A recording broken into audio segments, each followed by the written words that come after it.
Bismillahirrahmanirrahim. Assalamualaikum warahmatullahi wabarakatuh. Waalaikumsalam warahmatullahi wabarakatuh. Bertemu lagi dengan kami.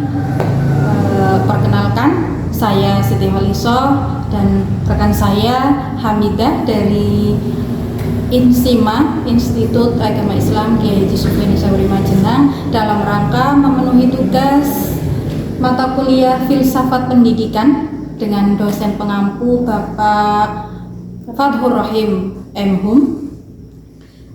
Di sini kami telah mendatangkan narasumber yang terhormat Bapak Muhammad Narju Suada SPD. Sehat Pak Narju? Alhamdulillah sehat. Iya, langsung saja bincang-bincang kali ini seputar kepribadian guru, dan waktu dan tempat akan saya persilakan kepada penanya Mbak Hamidah. Silakan. Langsung aja ya Pak. Dengan Bapak Narju ya. Iya. Ya. Sudah berapa lama sih Pak Bapak mengajar di sini di MTS? Mungkin karena saya lulusan baru, saya baru lulus beberapa tahun yang lalu, jadi saya mulai mengajar di sekolah ini MTS Rasional Raja itu dari tahun 2022. Berarti Ya. baru 2 tahun. Baru 2 tahun, hitungannya 2 tahun sekarang. Itu posisi Bapak fresh graduate langsung masuk ke itu. Iya, fresh graduate langsung masuk. Kebetulan saya lulus di sini ada lowongan, jadi saya masuk sini. Berarti selama itu ya Pak, bagaimana sih rasanya ngajar di sini?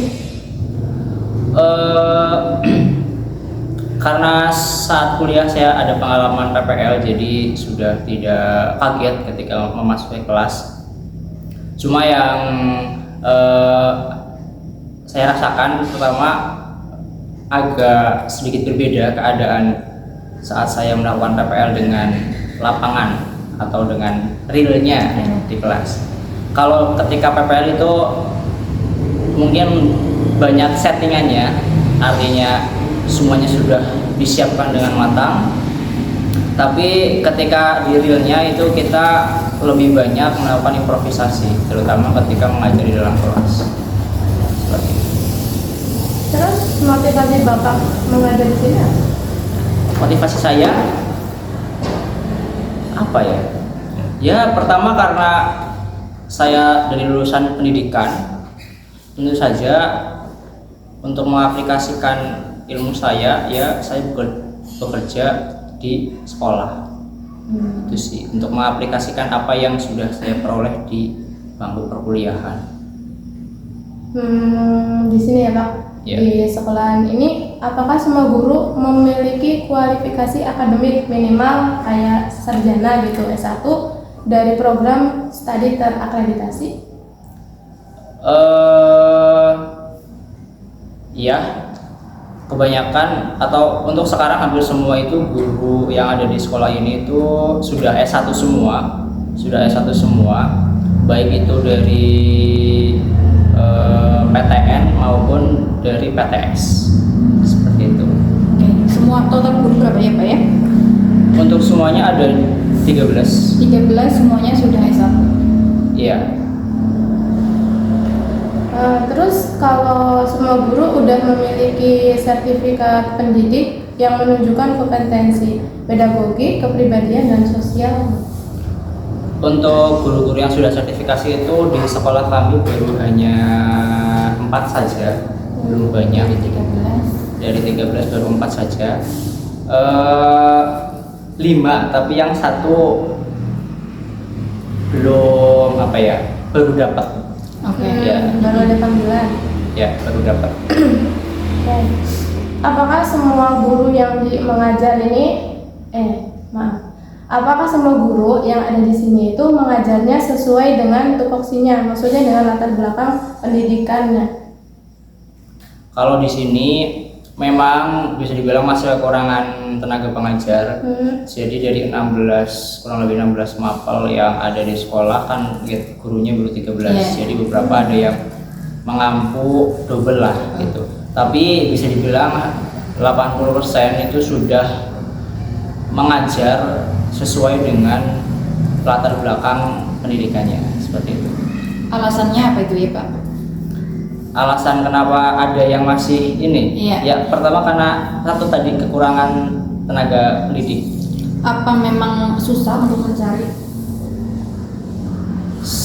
Kalau dari yang saya tanyakan memang belakangan ini itu cukup susah untuk mencari guru-guru, terutama guru-guru seperti seni kesenian itu, terus PKN, bahasa Jawa itu sangat sulit ya, sangat sulit. Jadi untuk mapel-mapel seperti itu biasanya dihandle oleh guru yang memang sudah senior atau sudah dari dulu memegang mata pelajaran tersebut, seperti itu. Terus apakah sekolah ini itu aktif di bidang ekstrakurikuler? Untuk bidang ekstrakurikuler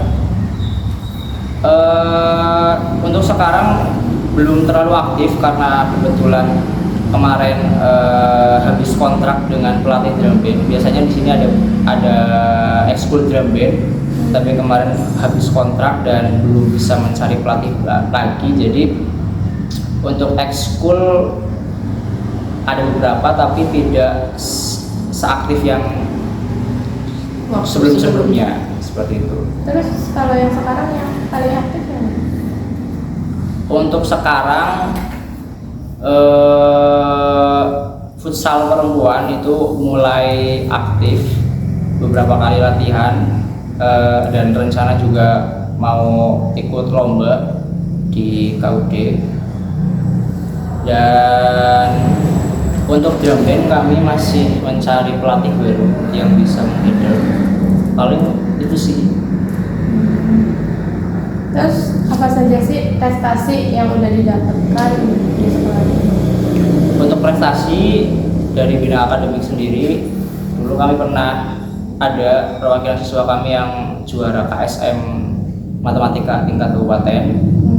Terus kemudian di lomba tingkat 2 itu juga kami tahun 2020 itu mendapatkan beberapa medali. Dan untuk aksioma dan porsema itu kami belum bisa lanjut ke tingkat provinsi, tapi di tingkat kabupaten kami bisa mendapatkan beberapa cabang itu mendapatkan 3 besar, seperti itu. Menurut Bapak ya, faktor yang menjadi dominan gitu, alasan untuk sekolah ini berprestasi itu apa? Gitu kan tadi udah mencapai dapat juara gitu ya. Ya, kalau dari saya mungkin pertama dari fasilitas sarana dan prasarana yang ada. Apabila sekolah punya fasilitas dan sarana dan prasarana yang mendukung, itu akan sangat menunjang dari potensi akademik maupun non akademik yang dimiliki oleh setiap siswa. Yang kedua itu dari bimbingan atau pelatihan yang diberikan oleh pihak sekolah kepada anak-anak, ya. Dan yang ketiga itu pasti potensi atau minat bakat dari siswa itu sendiri. Iya. Ini Pak tambahan mungkin, jika memang ketiganya itu sudah terpenuhi, tapi memang misal siswanya itu sedikit dan tidak banyak pilihan, itu menghambat atau tidak Pak? Pasti itu sangat menghambat sekali ya, karena mau bagaimanapun semakin banyak opsi itu semakin sedikit opsi itu akan sangat menghambat proses untuk mencapai suatu prestasi. Jadi misal karena kita tidak punya terlalu banyak atlet, ketika ada salah satu yang cedera pasti kita kesulitan untuk mencari pengganti atlet yang kemampuannya setara dengan yang cedera tersebut. Atau ketika kita mengikuti sebuah perlombaan, ternyata salah satu anak yang ikut lomba itu tidak bisa mengikuti, ya tentu kita harus mencari penggantinya dan sulit untuk mencari pengganti yang setara dengan itu karena pilihan yang tidak banyak ini. Apa itu dirasakan di sekolah ini? Ya, cukup terasa ya, karena siswa di sekolah kami itu tidak terlalu banyak, Jadi opsi anak-anak yang bisa mengikuti lomba juga tidak terlalu banyak. Bahkan ada beberapa anak yang tidak hanya mengikuti satu cabang lomba, itu ada lebih dari 2 sampai 3 cabang lomba yang harus dia ikuti karena keterbatasan sumber daya siswa anak yang ada di sekolah kami seperti itu. Apakah guru di sekolah ini mempunyai ciri khas atau keunggulan dari sekolah lain dari segi mengajar atau Untuk keunggulan sendiri mungkin karena sebagian besar guru-guru senior kami itu punya basic pendidikan agama yang kuat, kebanyakan itu lulusan pesantren, dan di sini juga kami ada pondok pesantren.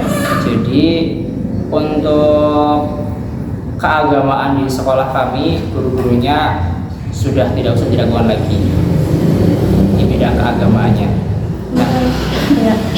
Ya, kemudian untuk di bidang umumnya, kebanyakan di sekolah kami itu diisi oleh guru-guru muda yang masih semangat, energik seperti itu. Jadi itu suatu kombinasi yang harusnya bagus ya. Seperti itu. Apa ada tantangan tersendiri gitu Pak? Bapak kan sebagai guru MTS Ya. dari awal sampai sekarang. Untuk tantangannya sendiri mungkin yang saya rasakan dari siswanya. Jadi entah efek COVID yang belum habis, ya. Jadi yang saya rasakan kemampuan kognitif siswa-siswa baru, ya, itu Lemah. kurang sehingga di MTS ini guru-guru harus lebih bekerja keras lagi untuk mengejar capaian pembelajaran yang harus dicapai oleh siswa seperti itu. Apakah banyak peluang gitu Pak dari segi finansial maupun sosial sehingga Bapak ini memilih untuk menjadi seorang guru di MTS? Kalau dari segi finansial, kita tahu sendiri bahwa menjadi seorang guru, apalagi guru honorer, itu tidaklah mudah. Ya, apalagi kita tahu semua gajinya tidak wow gitu. Tapi untuk dari segi sosial, ya, dari segi sosialnya kita sangat banyak sekali peluang di mana guru-guru itu banyak dilibatkan di lingkungan masyarakat. Ya, biasanya lingkungan masyarakat itu lebih mengandalkan guru untuk terlibat di suatu kegiatan seperti itu. Oke. Terus sejak kapan sih Pak kualifikasi minimal S1 tersebut terpenuhi di sekolahan ini? Kalau itu saya kurang tahu ya, karena saya termasuk guru baru di sini. Tapi saya rasa semenjak kualifikasi itu diberlakukan oleh pemerintah, sepertinya sekolah ini sudah langsung berusaha untuk memenuhi kualifikasi tersebut. Seperti itu. Bisa ditambahkan Pak, misal tadi privilege yang Anda rasakan nih, selain tadi di masyarakat diandalkan gitu ya Pak ya, selain itu ada lagi nggak Pak? Mungkin dari segi perasaan pribadinya jenengan, kebanggaan sebagai guru itu apa? Yang tidak dimiliki oleh selain profesi guru? Ya, mungkin dari kebanggaan sendiri ya, karena saya rasa guru itu adalah profesi yang atau pekerjaan yang mulia, di mana bisa dibilang seorang presiden pun tidak akan menjadi presiden tanpa adanya seorang guru. Seperti jadi saya rasa menjadi seorang guru itu sebuah kebanggaan sendiri karena kita mempunyai peluang untuk menciptakan orang-orang yang hebat dan luar biasa di masa mendatang seperti itu. Dan kemudian privilege dari seorang guru juga tadi selain lebih diperhatikan oleh masyarakat, kedua juga menjadi apa ya, membuat kita bisa memiliki relasi yang banyak seperti itu. baik dari sesama guru matematika, saya kebetulan guru matematika, atau dengan guru-guru yang lain seperti itu. Dan yang ketiga mungkin yang saya rasakan, hidup saya lebih menyenangkan ketika berada di kelas. Oke. Karena saya bersinggungan langsung dengan anak-anak seperti itu. Bicara tentang saingan nih, Pak. Kita tahu MTS di bawah naungan Kemenag ya. Jika jenengan melihat diri sendiri yang notabene adalah naungannya Kemenag, melihat teman-teman yang ada di dinas, itu bagaimana? Ya, ketika ya saya pasti kalau misal melihat teman dekat yang ada di dinas, entah itu lebih cepat diangkat P3K atau lebih cepat memperoleh sertifikasi yang lainnya, itu pasti saya senang ya, karena itu teman dekat saya, orang yang saya kenal. Tapi kalau dari segi saya sebagai seorang yang butuh duit, butuh uang, itu agak sedih ketika guru-guru dari dinas itu mungkin lebih mendapatkan privilege untuk bisa, entah itu seleksi P3K dan lain sebagainya. Itu tidak membuat jenengan ingin pindah ke sana? Sejauh ini tidak. Alasannya? Karena saya masih betah di sini dan ya masih ingin banyak belajar dulu di sini sebelum saya melangkah mencoba hal-hal baru di luar sana seperti itu. Meskipun dari segi dompet, dari segi finansialnya itu mungkin karena sekarang jenengan masih single, atau mungkin kalau nanti sudah berkeluarga bisa jadi. Mungkin bisa jadi karena saya sekarang masih single, jadi saya masih bebas, belum ada banyak hal yang perlu saya pikirkan, jadi saya masih ingin menikmati hidup dulu, ingin banyak belajar dulu dari apa yang saya kerjakan sekarang. Tapi mungkin ketika saya sudah dibebani tanggung jawab yang lain, saya pasti akan berpikir untuk bagaimana mencari peluang yang lebih besar untuk memperoleh cuan seperti itu. Entah itu lari ke dinas, atau entah itu membuat bisnis keluarga dan lain sebagainya, itu pasti akan terpikirkan. Untuk sekarang fokus menikmati hidup dulu. Bentar Bu, ada yang ketinggalan. Kalau di sini gurunya ada yang udah ASN? Kalau di sini belum ada. Hanya ada beberapa yang sudah impasing. 4 orang. Itu. Oke, lanjut kembali lagi karena tadi jenengan bilang belum memikirkan banyak kebutuhan ya Pak ya. Kalau dari sisi sosial, jenengan merasa ada kesenjangan di luar sekolah loh ya Pak ya, antara guru Kemenag sama guru dinas itu kayak kelas stratanya lebih tinggi siapa atau sama kayak gitu yang Anda rasakan? Kalau yang saya rasakan kebetulan teman-teman saya itu banyak yang dulunya di bawah naungan Kemenag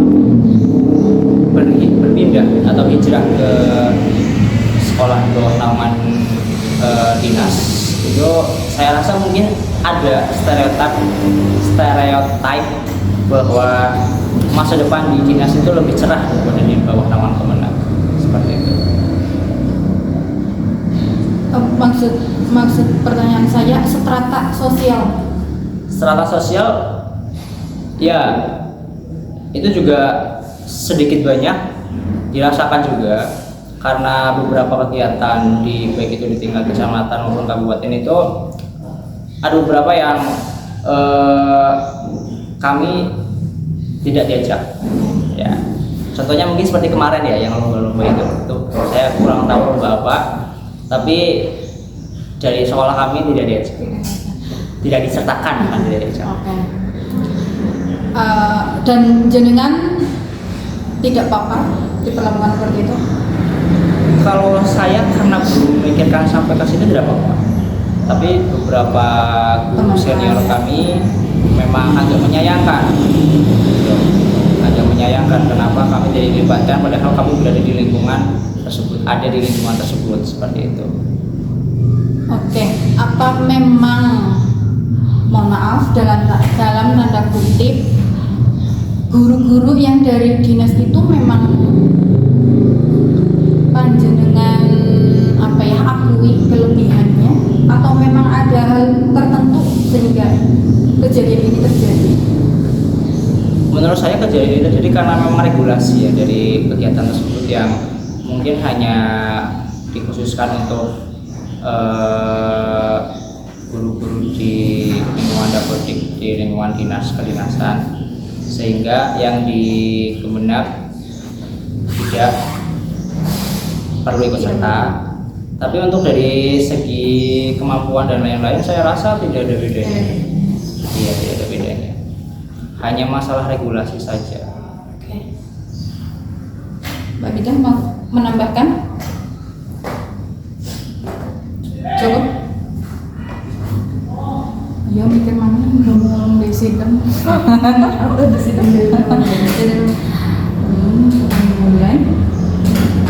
Kemudian peluang terus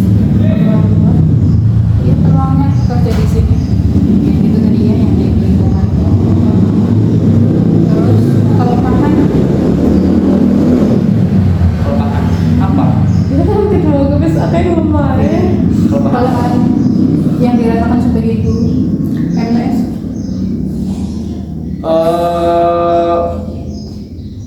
Kalau dari saya mungkin kelemahan dari segi pengalaman ya, karena saya masih baru 2 tahun, jadi saya masih perlu banyak belajar, terutama dalam hal kemampuan pedagogik atau kemampuan mengajar dan memahami para peserta didik. Jadi kalau dibilang mah sabarnya saya masih kurang, bisa kalau dibandingkan dengan guru-guru senior yang lebih sabar dalam menghadapi tingkah pola anak didik yang ada di sini seperti itu. Oke. Keunggulan sebagai guru. Kenapa sih kita gitu ya, kan ini sayangnya dinas sama madrasah kan. Keunggulan tersendiri supaya kita itu lebih memilih ke madrasah gitu. Ada nggak? Sepertinya sama saja ya, mau Realistis soalnya cowok. ya. Iya kan, mau dapodik, mau dinas, mau kementerian, mas sepertinya sama saja, tidak ada keunggulan, tidak ada Enggak, maksudnya keunggulan sekolah ini gitu, jangan sekolah lain, maksudnya sekolah ini. Oh, sekolah kami Iya. dibandingkan dengan sekolah-sekolah kedinasan apa dinas. Apa sekolahan lain gitu. Oke. Kenapa kita memilih di sini gitu? Seandainya kita jadi seorang murid gitu, Oh apa iya, sih oke. gitu? Nah, terkait itu mungkin poin pertama itu karena kita adalah sekolah madrasah.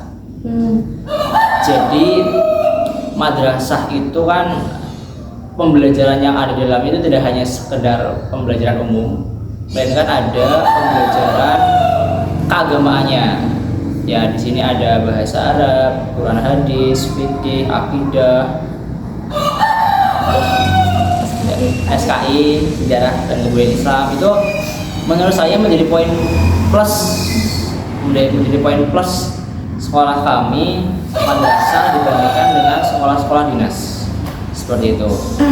Kemudian di sekolah kami juga telah dibuka asrama tahfiz, ya, di mana siswa-siswa kami bisa belajar di sekolah sambil mesantren untuk outputnya bisa diharapkan menjadi seorang tahfiz seperti itu. Oke, berarti intinya keunggulannya itu di tahfiznya ya Bang? Kan nggak semua sekolahan itu ada. Ya. Nah terus ada nggak sih pembiasaan di sini kalau seandainya di sekolah lain kan kayak ada sholat berjamaah, ada sholat Tuhan, terus kayak pembiasaan apa sih ya, pembiasaan kalau suratan pendek kan masuk ke tahfiz ya, kayak Asmaul Husna atau apa gitu, ada nggak sih? Kalau pembiasaan sendiri di sini di kami ada beberapa pembiasaan. Yang pertama ada pembiasaan pagi, ya itu setiap hari berbeda. Untuk hari Senin pasti upacara, hari Selasa, Rabu sampai Kamis itu kami ada pembiasaan ini. Selasa, Rabu itu ada pembiasaan Asmaul Husna, ya. Yang hari Kamisnya itu ada pembiasaan pagi tahlil. Jadi semua anak sebelum melaksanakan pembelajaran berkumpul terlebih dahulu membaca tahlil bersama-sama yang dipimpin oleh salah satu anak secara bergantian. Diharapkan anak-anak ini setelah lulus MTS itu minimal bisa baca tahlil dan hafal Asmaul Husna. Kemudian untuk hari Jumat itu ada sholat duha berjamaah yang diharapkan juga bisa menjadi pembiasaan anak-anak setelah lulus dari MTS Alisa, seperti itu. Imamnya dari Nah, untuk kegiatan Asmaul Husna dan tahlil itu dipimpin oleh siswa secara bergantian mulai dari kelas 7 sampai kelas 9. Sedangkan untuk sholat duhanya itu dipimpin oleh Bapak Kepala Madrasah kami.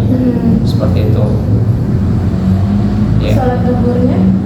Untuk sholat duhurnya karena kami sendiri bekerja sama dengan Masjid Al-Ihsan Sudah Mulia, jadi kami mempunyai pembiasaan untuk sholat duhur berjamaah. Seperti itu.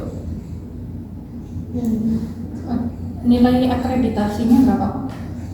Untuk akreditasi terakhir kami itu 79. Berarti apa? Cek. Cek. Ya, sementara masih cek. Di Wanarja ini untuk tingkat MTS-nya ada berapa?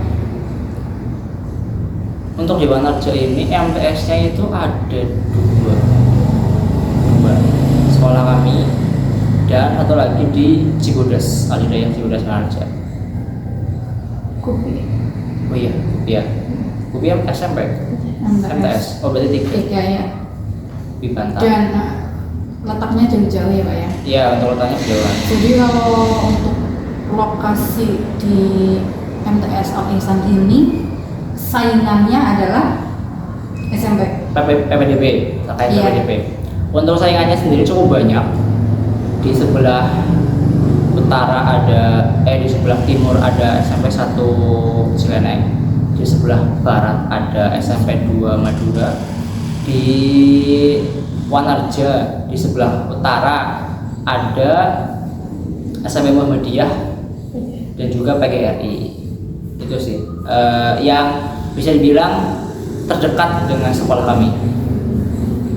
Jika boleh-boleh saja lah ya dengan mengklaim sendiri, Iya. itu mungkin valid atau tidak menurut pandangan yang jenengan di antara 4 itu peringkat berapa Ihsan ini? Mungkin keempat sih. Keempat ya? Iya. Mungkin padahal MTS sendiri ya Pak ya? Iya. Karena memang kami menyadari bahwa dari segi fasilitas dan sumber daya yang kami miliki itu belum dapat bersaing dengan beberapa sekolah yang ada di dekat kami, lingkungan kami, seperti itu.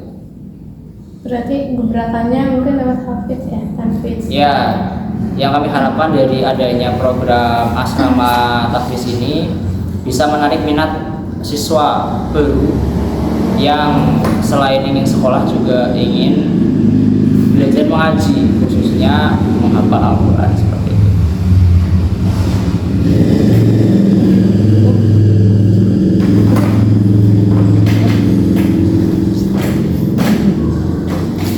Baik Pak Narjo, terima kasih untuk semua info-infonya dari kami. Mungkin cukup sekian teman-teman. Semoga bermanfaat. Wassalamualaikum warahmatullahi wabarakatuh. Waalaikumsalam warahmatullahi wabarakatuh.